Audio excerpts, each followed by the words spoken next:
Hello students, कल हमने data visualisation शुरू किया था जिसमें मैंने आपको ये बताया था कि डाटा को जब हम पिक्चर के फॉर्म में रिप्रेजेंट करते हैं तो वो ज़्यादा अट्रैक्टिव और ज़्यादा आसान रहता है समझने के लिए। उसमें हमने कुछ ग्राफ्स पढ़े थे और अच्छा हाँ, सबसे पहले बात कि आपको याद होगा कि कौन सी लाइब्रेरी इसमें हमें इंपोर्ट करनी पड़ती है, that is matplotlib. Matplotlib library, matplotlib और उसका कौन सा सब मॉड्यूल हम इंपोर्ट करते हैं, दैट इज़ पाईप्लॉट। और फिर हम लिख देते हैं मैटप्लॉटलिब डॉट पाईप्लॉट एज करके कुछ भी नया नाम। फिर बाद में सारे कोड में हम, जैसे इन्होंने PLT लिखा है, सारे कोड में हम PLT ही यूज़ करते हैं। मैंने कल लिखा था MP, तो मैं सारे कोड में MP यूज़ कर रही थी। फिर हमने कल ये किया था कि किस टाइप के चार्ट्स हैं, और मैंने आपको ये भी बताया था कि हमारे सिलेबस में हमने सिर्फ लाइन, बार और हिस्टोग्राम करना है, पाई चार्ट नहीं करना है हमने, क्योंकि सिलेबस CBSE ने थोड़ा सा कट शॉर्ट किया है, तो उसके अकॉर्डिंग हमें सिर्फ 3 ही ये प्लॉट्स करने हैं, लाइन, बार और हिस्टोग्राम। ठीक है, तो लाइन जो इसमें आपको डायग्राम दिख रहा है, सबसे पहला वाला लाइन है, हमने कल बनाया भी था एक लाइन चार्ट। और अब हम आज लाइन चार्ट को ही करेंगे दोबारा। अभी लाइन चार्ट ख़त्म नहीं हुआ है, सिर्फ बना देने से नहीं बन जाता, मतलब हो जाता कंप्लीट। हमने सिर्फ बेसिक चीज़ उसकी करी है कि एक लाइन चार्ट कैसे बनता है। अभी अभी इसमें देखो, अभी इसमें बहुत कुछ है करने वाला। लाइन चार्ट में बहुत सारी प्रॉपर्टीज़ हैं, बहुत सारा इसमें ड्राइंग्स करने वाली हैं, कलर्स देने वाले हैं, सब कुछ है। जैसे यही वाला सामने जो आपको एक कोड दिख रहा है, इसमें क्या हो रहा है कि इसमें भी import matplotlib dot pyplot as PLT कर लिया, कुछ भी 2 लिस्ट बना ली X और Y। मैंने आपको कहा था जब आप ग्राफ पेपर पे भी आप अपना 6th-7th क्लास में ग्राफ पेपर पे प्लॉट करते थे, तो आपको पेपर में या क्वेश्चन में 2 एक्सिस दिए होते थे, X और Y। उनको लेकर आप अपना एक एक कोऑर्डिनेट उठाते थे दोनों का, और फिर आप जहाँ वो जुड़ता था वहाँ पेंसिल से एक डॉट लगा देते थे हम। फिर अगला कोऑर्डिनेट देखते थे, जैसे X का 20 उठा लिया और Y का 98 उठा लिया, जहाँ दोनों मिल रहे थे वहाँ पे हम डॉट लगा देते थे। तो जैसे जब ये सारे हमारे कोऑर्डिनेट्स पूरे हो जाते थे तो क्या होता था कि एक पूरी लाइन बन जाती थी जब हम डॉट से डॉट्स को जोड़ते थे। अब इसमें क्या है, एक नया जो, ये तो कल तक हमने कर लिया कि कैसे 2 लिस्ट लेकर हमने ग्राफ बनाया। ग्राफ बनाने के लिए, लाइन चार्ट बनाने के लिए हमने कौन सा फंक्शन यूज़ किया, डॉट प्लॉट। कहीं कुछ कैपिटल नहीं है, जब कैपिटल होगा तो मैं बता दूंगी। डॉट प्लॉट, जैसे यहाँ पे सेकंड लास्ट लाइन में आपको दिख रहा है डॉट प्लॉट x, y। और देखने के लिए उसी ग्राफ को आप सिर्फ डॉट प्लॉट चला दो तो आपको दिखेगा नहीं, लेकिन बन तो जाएगा कंप्यूटर की मेमोरी में, लेकिन दिखेगा नहीं। तो देखने के लिए हम कौन सा फंक्शन यूज़ करते हैं, डॉट शो। कई बार 1 मार्क्स में, आधे मार्क्स में ये पूछा जा सकता है कि which function is use to see the graph, which function is use to make a line chart. ठीक है, तो dot plot for making a line chart and dot show for seeing the chart. अच्छा, अब अगली बात जो इस code में हमें बताई गई है, दैट इज़ लेबल्स।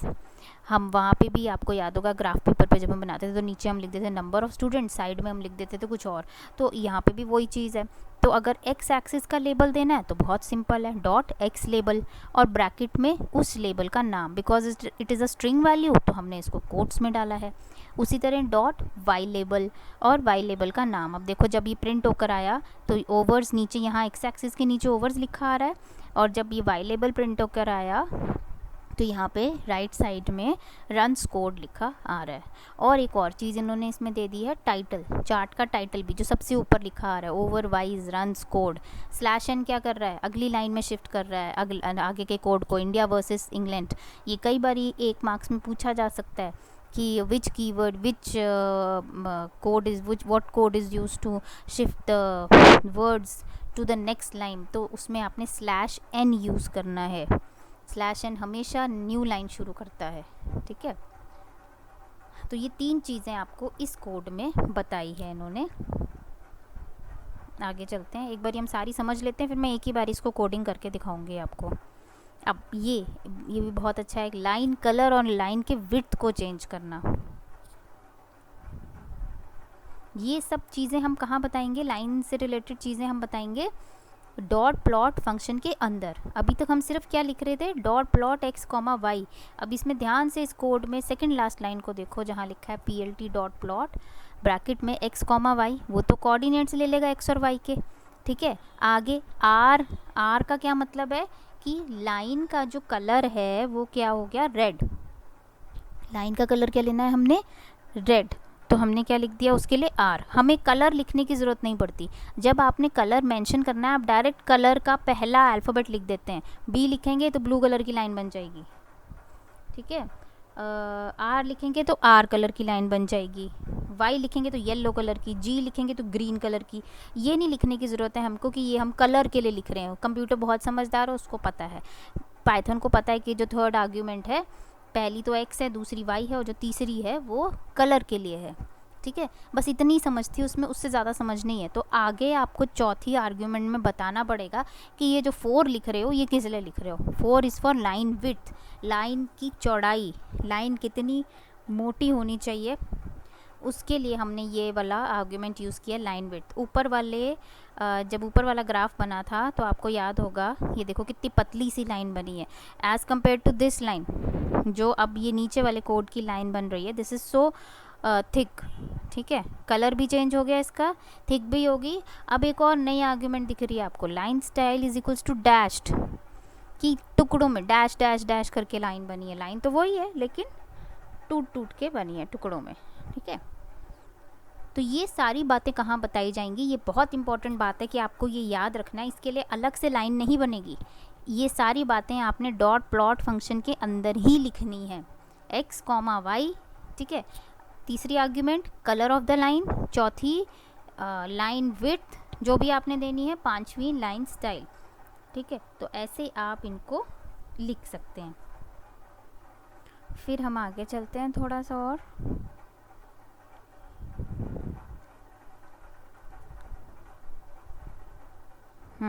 अब ये एक और नई बात आ गई, मार्कर्स। जहाँ पे हम डॉट्स लगाते हैं, ग्राफ पेपर पे हम डॉट्स लगाते थे, देखो 10 का पहली वैल्यू क्या है 10 x की, और y की पहली वैल्यू क्या है 65। तो हम क्या करते थे, इधर से 10 ढूंढते थे और उधर से 65 ढूंढते थे y वाले एक्सिस से, और जहाँ दोनों मिलते थे हम वहाँ पे एक पॉइंट लगा देते थे, ठीक है। अब हम तो लगाते हैं पॉइंट, अब कंप्यूटर में तो ज़रूरी नहीं है कि पॉइंट ही लगे, वो अलग अलग किस्म की चीज़ें भी लगा सकते हैं। जैसे यहाँ पे इन्होंने क्या लगाया, प्लस, ठीक। तो मार्कर इन्होंने क्या लगाया, यहाँ पे प्लस लगाया। इससे पहले पॉइंट्स लग रहे थे लेकिन वो इतने छोटे पॉइंट्स थे कि हमें दिख ही नहीं रहे थे। पॉइंट्स तो बन रहे थे पहले भी, जहाँ पे ये दो एक्सिस, दो कोऑर्डिनेट्स मिलेंगे वहाँ पे पॉइंट्स तो बन रहे थे, लेकिन वो इतने छोटे थे, इतने बारीक थे कि हमें दिख नहीं रहा था, ठीक है। प्लस मार्कर हो सकता है, इसको प्लस मार्कर कहते हैं हम। क्रॉस मार्कर हो सकता है, प्लस की जगह क्रॉस लगा होगा, थोड़ा सा टेढ़ा ही होएगा बस। डी मार्कर हो सकता है, डायमंड, वो डायमंड सी शेप बन जाएगी, रोम्बस जैसी, छोटे छोटे डायमंड्स बन जाएंगे। स्क्वायर मार्कर हो सकता है, छोटे छोटे स्क्वायर्स बन जाएंगे।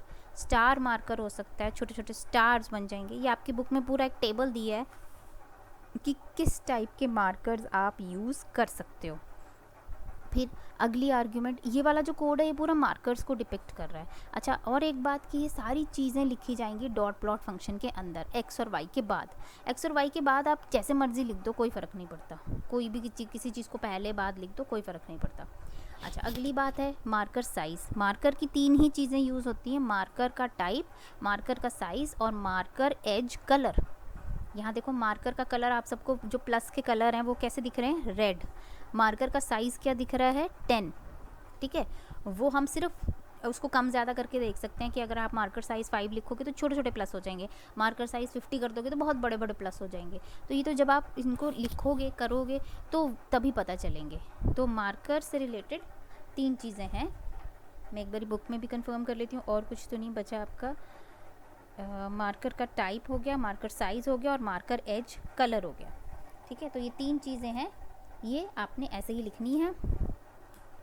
और इससे पहले हमने किया लाइन का क्या क्या था, लाइन का आपका लाइन स्टाइल था, ओके। लाइन, सबसे पहले लाइन का कलर था, फिर लाइन का स्टाइल था, और लाइन की विड्थ थी। तो ये सारी चीज़ें अब हम कर चुके हैं। 6 चीज़ें हमने कर ली, 3 मार्कर की और 3 हमने कर ली लाइन की, लाइन विड्थ, लाइन स्टाइल, और ये लाइन का कलर, जिसके लिए हम कुछ नहीं लिखते। लाइन कलर के लिए हम कुछ नहीं लिखते, बाकी सब के लिए हम लिखते हैं। आज के लिए